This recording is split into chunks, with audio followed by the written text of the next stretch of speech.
SmackDown Live was in Orlando, Florida tonight, and we are under 2 weeks away from SummerSlam, a show that I have almost no interest in.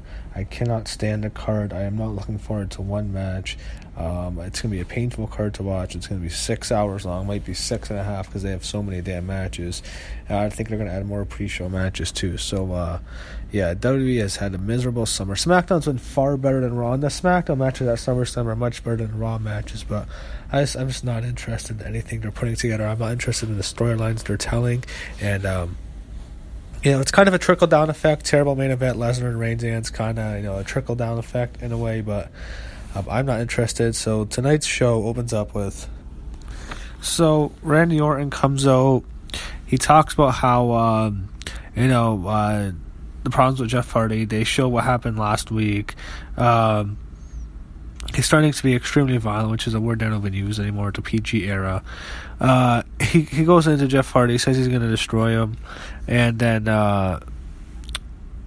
he keeps. I don't know what this whole thing with Hardy is.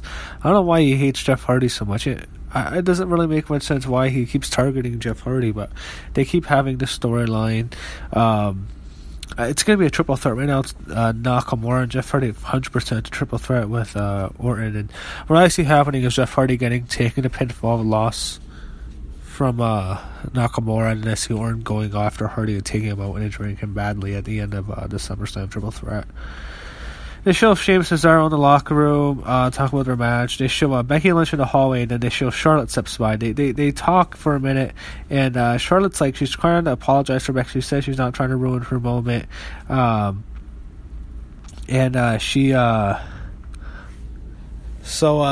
Becky was like, she's trying to say, it's going to be extremely competitive. It's a lot harder with Charlotte involved. And, it's Charlotte apologizing, but then Becky, they take a shot at Sasha and Bayley and said, well, we can team up. We're not Bayley and Sasha. So, I don't know if that's foreshadowing. I don't know if that means we might see Charlotte and Becky against Bayley and Sasha, but it's some kind of foreshadowing. I don't know if that's, just, something they just do. So, they have Peyton Royce and Billie Kay come out, and they're ripping into the Orlando crowd. It's just not good. They're calling them bridesmaids. These two are a complete flop, unfortunately. And even if they introduce women's tag team divisions, I don't think I can save these two. Their run on the main roster has been an absolute disaster, and I don't know if it's still salvageable for these two. But they have this women's tag team match, and of course, doing a lot of women's tag matches the last 6-7 months. It's not for no reason. But obviously, we all know who's going to win. Charlotte submits Peyton Royce. She taps out. So I thought they'd push Peyton Royce more than they'd push Billie Kay, but it seems like there's nothing for either of them. They show Carmella. She is just fucking abysmal at her job. They show Renee Young with the New Day backstage. They're hunting a fine, promo with their match. For their match with the Bar, Sheamus and Cesaro. They show Miz in the back, and they showed Miz backstage, and they're really they're selling up this match with Daniel Bryan. It's official. The match is on. It's SummerSlam. We all knew this would happen. So AJ Styles makes his way to the ring, and he hasn't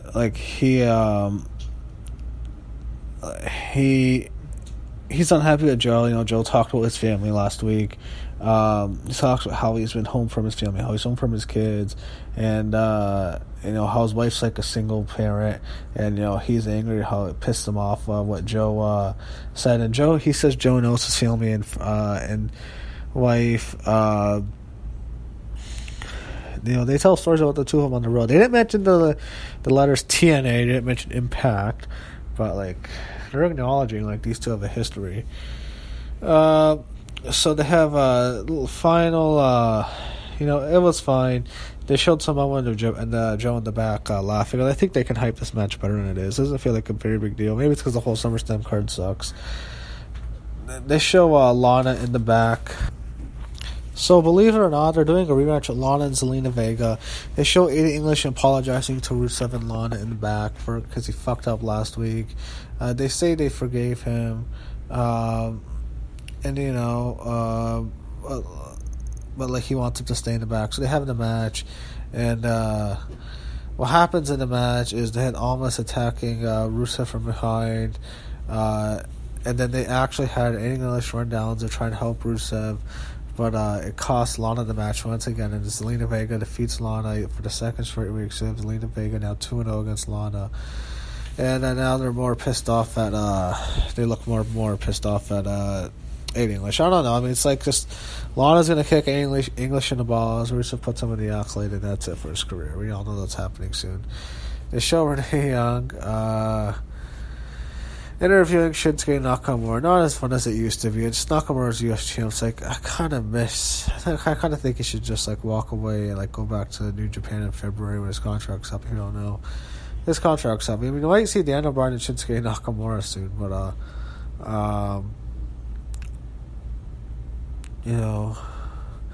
they had R-Truth there. It's like, oh, this segment sucks.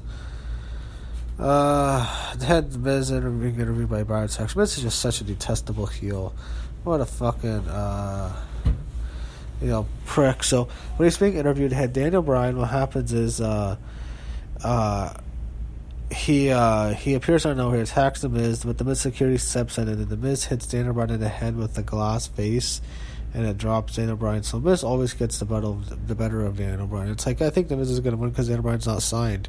I mean, I think the best storylines of Miz is champion going into WrestleMania. Daniel Bryan keeps getting suited, and finally Daniel Bryan defeats the Miz and destroys him. But if Daniel Bryan's not going to be signed, it's like they're just going to use him to get major heat on the Miz, and that's unfortunate. It's going to be like when Jeff Hardy left. And also, I remember Jeff Hardy left and they used him to get massive heat on CM Punk. That's what's going to happen with Daniel Bryan. If Daniel Bryan leaves, he's going to be used to get massive heat on The Miz. So, you had Nakamura and R-Truth. Who was going to win that? We all know Nakamura wins. There's nothing to say about that. I don't even know why R-Truth is still wrestling. Like, can you just have an ambassador? Just keep him out of the fucking ring. They had the Bludgeon Brothers destroy some jobber tag team. I don't even know who they were. I don't think they should really need to be in this. So New Day is in the main event. It's a tag team finals. New Day against the Bar. Sheamus Cesaro. New Day get the win. So they get the victory. They celebrate. The New Day is getting to the tag team title. So it's Bludgeon Brothers and New Day at SummerSlam for the tag team titles. It'll be a good match. It's just like the whole card. In particular, the Raw side of the card. It's like it's turned me off to the show. It's unfortunate. It's not fair to the other wrestlers and the other storylines. Just the Raw stuff. It's turned me off. And wanting to support wrestling as a whole and support even WWE, even though you don't care for them as much as a company, it's just comes hard. And when they don't give the fans what they want, it becomes harder to still want to support them. They're setting up stuff. It was a forgettable show. It's like 4 straight live shows in Orlando. In Florida. So I think that's a little bit too much. I don't know. I just when they run through the car, I just have like this look on my face. You know what? This show's fucking terrible. I don't even want to watch. So I'm really down on the product right now. Even though SmackDown really wasn't a bad show, it's like I'm really unhappy with the product.